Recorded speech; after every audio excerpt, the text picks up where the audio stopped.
How did a tiny 10-seat steakhouse tucked away on a quiet Tokyo side street become one of the most sacred shrines in all of professional wrestling? This isn't just another tourist stop in Japan. No, Ribera Steakhouse is hallowed ground, a place where legends break bread, rookies prove their worth, and a satin jacket with a bull on the chest means more than any championship belt. Forget Michelin stars. In wrestling, there's only one restaurant that matters. For over 40 years, Ribera has served as an unofficial proving ground. Not inside a ring, but at a table. It's where Bruiser Brody turned a simple meal into a ritual, where Stan Hansen, Road Warrior Animal, and CMpunk all sat shoulder to shoulder with history. Where a greasy plate of steak and a photograph on the wall meant you made it, in Japan and in wrestling. But how did it all start? What makes Ribera such a coveted badge of honor in the wrestling world? And why has a satin jacket, handed out to only a chosen few, become one of the most iconic pieces of wrestling lore? This is the story of Ribera Steakhouse, the hole in the wall that became a Hall of Fame. It was the late 1970s and Japan was a land of fierce fans, stiff matches, and traditional cuisine. For the American wrestlers touring through Tokyo, it was paradise, except when it came time to eat. Sushi and ramen were fine, for a while.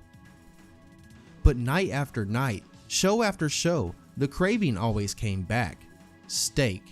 Real American style red meat. And that's when Bruiser Brody, the wild man himself, discovered it.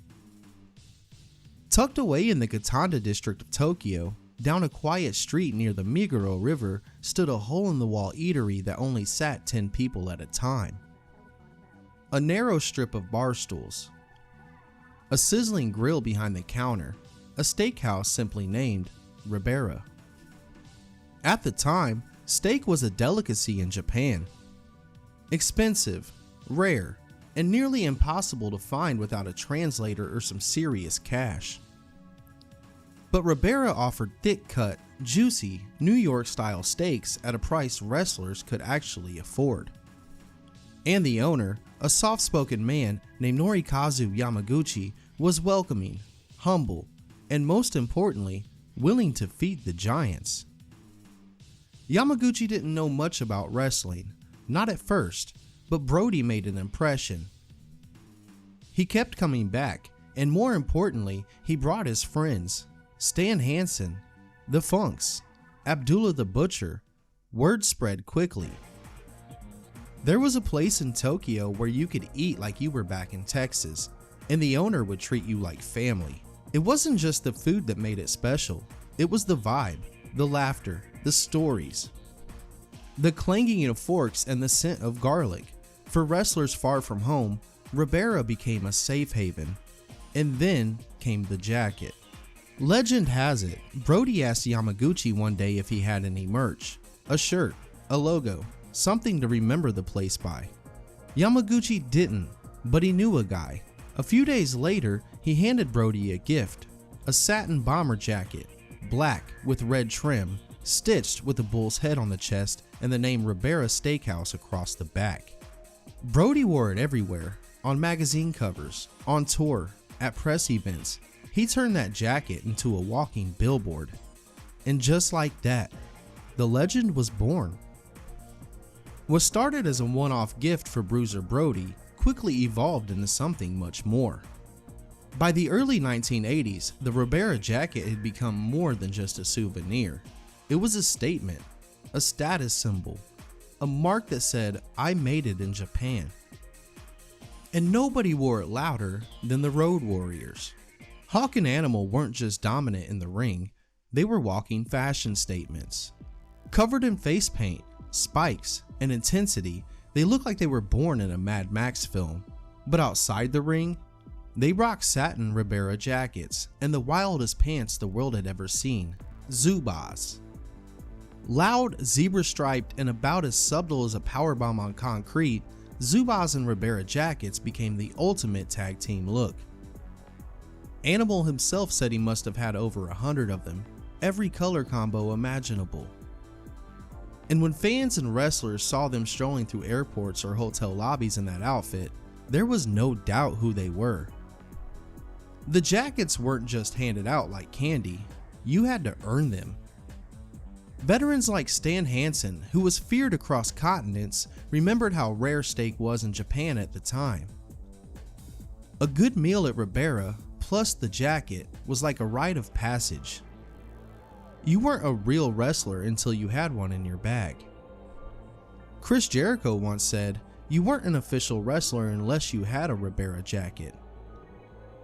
Even William Regal, who first visited in the early 90s, remembered getting one on his way out. A silver 6XL that's still sitting in his house, unworn decades later. And Colt Cabana, he's got two, one silver with black trim, one black with red. The exclusivity of the jacket made it sacred. It wasn't for sale, it wasn't mass produced, and even when WWE stars like Wade Barrett visited years later, the jacket still held weight. It wasn't about popularity, it was about respect. You had to go to Japan, do the work, earn your meal, and hope the Yamaguchis thought you were worthy. And when you got it, you didn't just get a jacket, you got accepted into a club that spans generations. Walk through the doors of the Ribera Steakhouse and you don't just smell garlic and grilled beef, you feel it. History, legacy, brotherhood. Most visitors expect a grand, flashy restaurant after hearing about its legendary status. But Ribera is more like a Waffle House than a Wolfgang Puck. The Gotanda location seats barely 10 people. The menu is short, the decor is basic, but none of that matters because what surrounds you is magic. Photos, everywhere. Ceilings, walls, windows, every square inch of the place is covered in photographs of wrestlers past and present. The biggest names of every generation stare back at you mid-bite or mid-pose. Hulk Hogan, The Rock, John Cena, and so many more. There are championship belts, posters, trophies, a shrine built entirely out of meat, memories, and mayhem. Road Warrior Animal once said that the front wall is like a Rubik's Cube of photos. Stan Hansen joked that they'll put a picture up for a wrestler while they're eating and take it down once they leave. The food? Simple, iconic. You don't come for fusion cuisine or a 12-course tasting menu, you come for steak. Barrett called it smaller than a Waffle House, but unforgettable. Cesaro described it like eating history while sitting on tree stumps. And Colt Cabana, he called the memories inspiring. Super dry beer, a steak that melts in your mouth, and the quiet hum of wrestlers looking up at the legends who came before them, it's not just dinner, it's a ritual. In wrestling, some trophies aren't made of gold, they're made of satin.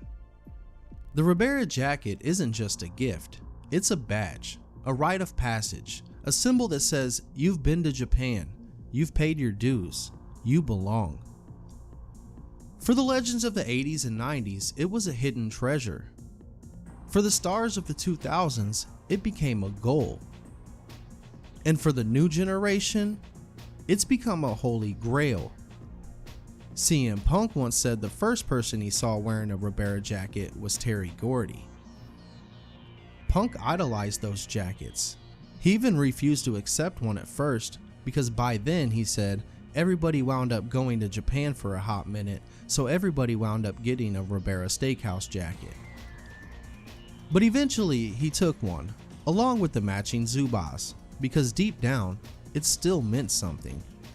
Beth Phoenix wore hers proudly, saying it wasn't the most diva-esque jacket, but it was absolutely something he wore with pride. Her photo ended up right outside the restaurant, right next to Goldberg. John Cena and CMpunk once wore Ribera jackets and Zubaz to the ring during a 2011 tour in Japan. Not as a joke, but as a tribute. Cena later said it was something culturally relevant over there and certainly had deep wrestling history. For many, the moment is surreal. But not everyone loves what the tradition has become. William Regal admitted that in recent decades, the Ribera jacket has lost some of its luster. He said unless you worked for one of the two major Japanese companies, New Japan or All Japan, you hadn't truly made it. Still, when that jacket gets handed over, it's magic. Wrestlers light up like they've just won the world title. It's not about fashion, it's about tradition. It's about knowing that for a fleeting moment, in the middle of a quiet Tokyo steakhouse, you're part of something much bigger than yourself. Some places become famous on purpose, others become immortal by accident. Ribera Steakhouse was never meant to be a wrestling landmark. It was never chasing clout or trying to turn itself into a photo op. It was just a small family business by a man who didn't even like wrestling at first. But then Bruiser Brody walked in. That one visit, one hungry traveling wrestler craving a steak, started a tradition that would stretch across generations. It changed everything. A gifted jacket for Brody became a coveted symbol. A restaurant that could only seat 10 people became world famous. And a humble chef from the Katanda found himself cooking for giants. Some patrons don't even know who the wrestlers are. They just want a good steak. Others walk in trembling, lifelong fans who have saved for years just to come sit where their heroes once sat. There's no press machine, no merchandise counter, no official partnership with any wrestling company. Ribera is still just a family-run steakhouse, serving aged meat grilled with love and garlic, surrounded by the ghost of wrestling's greatest. The legends might wrestle in Madison Square Garden, but they'll live forever on the walls of a steakhouse in Tokyo, because Ribera isn't just a restaurant, it's a ritual. It's the quiet pause between the chaos, the photo on the wall, the satin jacket, the laughter over beer and rice after the fight. It's wrestling distilled down to a meal, a memory, and a legacy. And as long as there are wrestlers hungry for both respect and red meat, Ribera will be waiting. So the next time you see a wrestler in a shiny satin jacket with a bull on the chest, know that it wasn't bought, it was earned. A gift from a tiny Tokyo steakhouse that somehow became the most legendary restaurant in pro wrestling history. Not because of branding, not because of money, but because of respect. If you enjoyed this dive into wrestling's hidden history, hit that like button and drop a comment below with your favorite Ribera story or wrestler who rocked the jacket best. And if you ever make it to Tokyo, pull up a tree stump chair, order the big steak, and take a look around. You might just be sitting right where a legend once had his last bite. And make sure to subscribe for more wrestling content. Thanks for watching. This is Glocky and I'll catch you on the next one. Hey yo, quit playing. Y'all still rocking them weak shirts from the mall kiosk? Man, step your shirt game all the way up. I'm really tired of putting this shit on every day and doing y'all like this. But this how I'm coming today. This that Pinfalls and Pixels heat straight out the trenches where drop kicks meet joysticks. You want smoke? We got it in black tees. Whether you're a juggalo, a gamer, a deathmatch junkie, or just someone who doesn't care what anybody thinks, check out the website. From cosplay mashups to hardcore prints, every shirt talks crazy, just like your favorite promos. And yo, you rock with the channel? Level up and join the movement. Tap in with a YouTube membership. We got dark match, mid-card, and main event tiers. Different tiers, same family. We ain't corporate. We ain't clean cut. This brand came out the dirt, built with blood, pixels, and barbed wire. Link in the description. Click it, cop it, rep it. Pinfalls and Pixels. We don't follow trends, we body them.